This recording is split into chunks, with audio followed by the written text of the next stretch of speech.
So this is just an intro into budgeting. Really, budgeting is the way you want to do it. You're going to see a couple of different examples, and then I'm going to show you how I adapted a budget for myself and my husband. So if you look, sorry, I'm just trying to find an example, and this is just a financial literacy textbook as a PDF. So if you look at this one, um, you will see that they have all of their income up here. So this budget, they have 5,600. They have $500 from a secondary employment. Their fixed expenses, so they have rent, mortgage every month. They have a car payment. They have an education loan, personal loan, health insurance, car insurance premium, homeowners renters insurance. Um, Down here is the variable. So budgeting can go a couple of different ways. So this is what they are expecting to spend. If they spend money from this part of the budget, if they spend, say they um, spend more than that, then they would have to take out from somewhere else. So, or like say this dining out, say they ate out more times that month, then they would need to take it from somewhere else in their budget, or in the end, their cash left over would not be there. So here's their electricity. I think I can scroll down. Oops, I just closed out of my floating tool. Let me open that real quick. Um, so if you still look down at the bottom, it still has a few more things. So debt reduction, savings. So they're putting $300 in savings, and then entertainment. The non-monthly expenses. So like they pay per year, so they have to pay $600 per year, and maybe that's when they go every 6 months, they have to pay $300.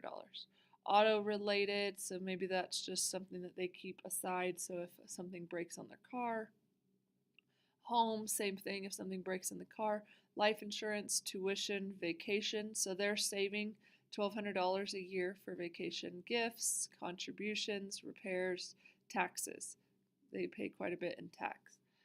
So that's the total of the monthly expenses, and then so they take that up and divide it by 12 months. So then their total expenses, and then minus, or in their total expenses minus how much they actually make, that leaves them with $110 of monthly cash flow. So that's how much they have remaining. Um, for your budgeting activity or project type thing that you're going to be doing, you're just going to see a list where like you're going to say income, and then you're going to say income. So like if I was taking these numbers that are up here and I had $5,660, and then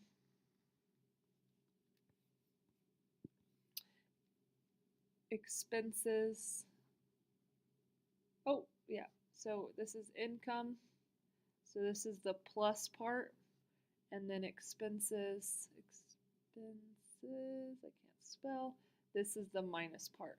So I'm going to put like my income, whatever your income is, and then you're going to have expenses. So let's say you have a car that's $500 a month.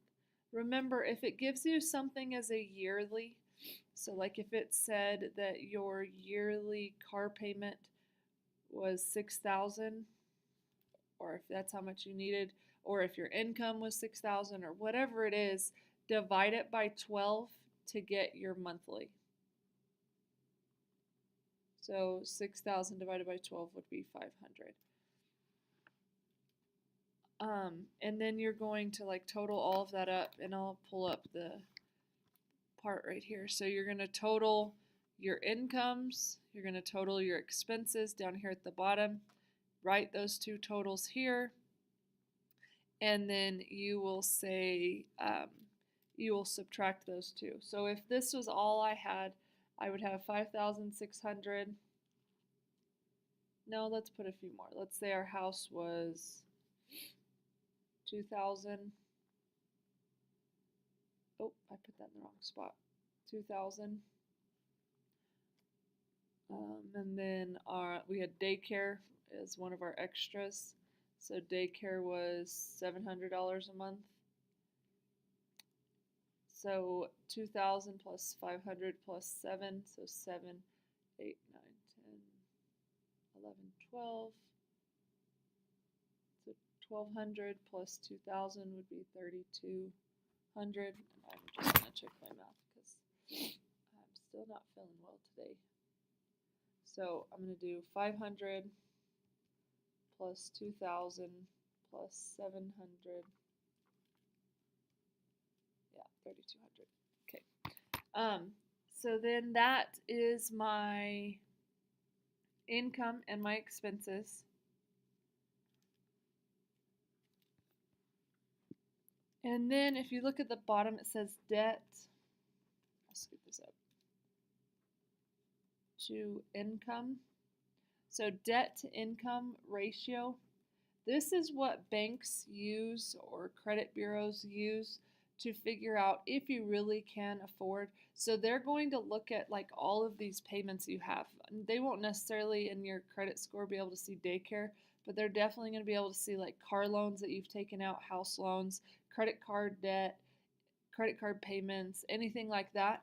And they're going to calculate this. So you're going to take, notice it's debt to income.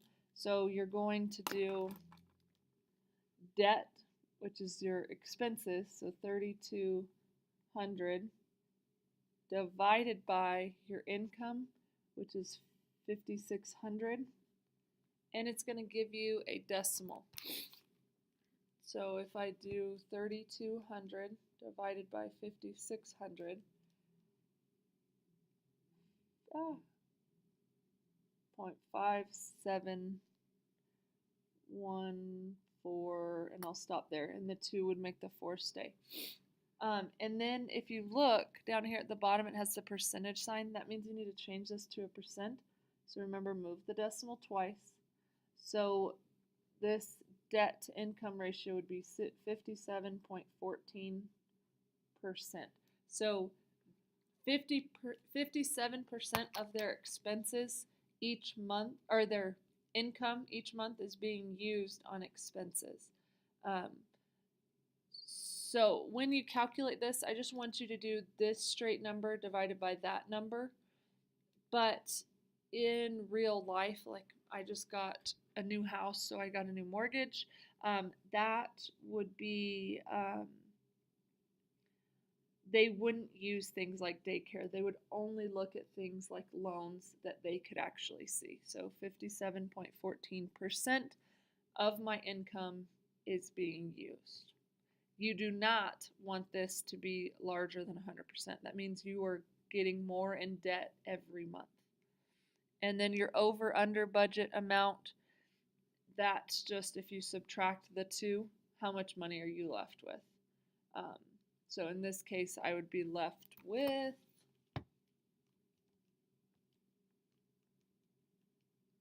$2,400. So that's my money remaining. If I were short, like if I didn't have enough income for all of my expenses, make sure you put a negative because you would be short that amount of money. So that's how you would do that. That's this budgeting type. They have a different example. Let me just find it. That one's pretty much the same. Here's the other one. So here's the one that I kind of am going to adapt. So you're going to see primary employment, secondary employment, which is the same as up above. Notice they just have a January, February, March, April, May, June, so for all of the year. And tuition, and notice they are paying this one part of it in January, part of it in February, part of it in August, part of it in September. And then here's their other parts. So I'm going to show you what my husband and I did, but my husband and I both use it. So it's just a spreadsheet. or in numbers. So you can see up here it's in numbers. And you're going to see things like this is the amount that I usually have to pay. Um, so notice 120 is typically what I pay for water and electric. 100 is how much I usually pay the gas company. 63 to Comcast. It's now Xfinity, but I haven't changed the name. Transfer to savings. So every month on the 5th, my bank automatically transfers $25 to savings, which is not a lot, but it's enough for what we need. And so then if you look at all the different months, you can see I also have this one-time expense down here at the bottom. So actual February, it says 115, so that was just a Wells Fargo. This one was 168, so USA credit card. And then there's just a few extra things. Credit card, extra money that we have left over. So in this spreadsheet, what I do on the day that we always get paid, I go in here and rather than putting in my expenses, I put in how much money I have in my account. So I'm just going to do the same amount that they just showed us. Oh, and I put it in. There's nothing in that column. No, I'll put like 1,000 just so you can see what ends up happening. So if I had $1,000 in my account, and I'll move this just so you can see amount and account the 20th. So if I have $1,000, down here is my total from my bills that I paid. So 421 went to car payment, water, electric. So notice this is over that amount. 63.25, 115. So that was a total of 751. That means the amount left to spend that month is 248. If I go over to this part, notice it's money left. You can see that my spreadsheet's not actually calculating correctly. Let me go over here to this one. I bet this one's fine. So this one has a little bit more, and you'll see that. There's mortgage, so I'll put 800 here. 800 in February, so let's do 1,000 this time. Let's do 1,500 this time. So notice if I only had $1,500 in my account, then I only had I was short 159 based on all of these bills that I had to pay. So I'll put 2,000 just so you can see everything. So 2,000, so I spent 800 on mortgage this part of the month, credit card, transfer to savings, cell phone, car insurance. So for us, the second half of the month, or I guess, and then into the very beginning of the month, so that from the 20th to the 4th each month, we actually spend more than we do the other part of the month. There's just more bills that are due. So usually I'll pay some of these early. So now let's make sure that my spreadsheet, so here it is. So we had $340 left over if I made 2,000 that month, or I had 2,000. So then you can see here, you'll see that I have money left over, and then you can see, let me scroll over a little bit, amount spent. So rather than doing the expenses like they do here, what I did in the beginning, whenever my husband and I first started budgeting until we got good about spending our money, we would do things like we would just come into this spreadsheet, and we actually had it on our phones where we could do it, and we would just type in, okay, I spent 67. Oh, I spent 50 on gas. Some people like to actually say what these amounts are, but if I wanted to look, all I had to do was go into my bank account, and then we could just see. And so maybe I spent 150 on groceries. Then now I know that I only have $73 left to spend until I get my next paycheck.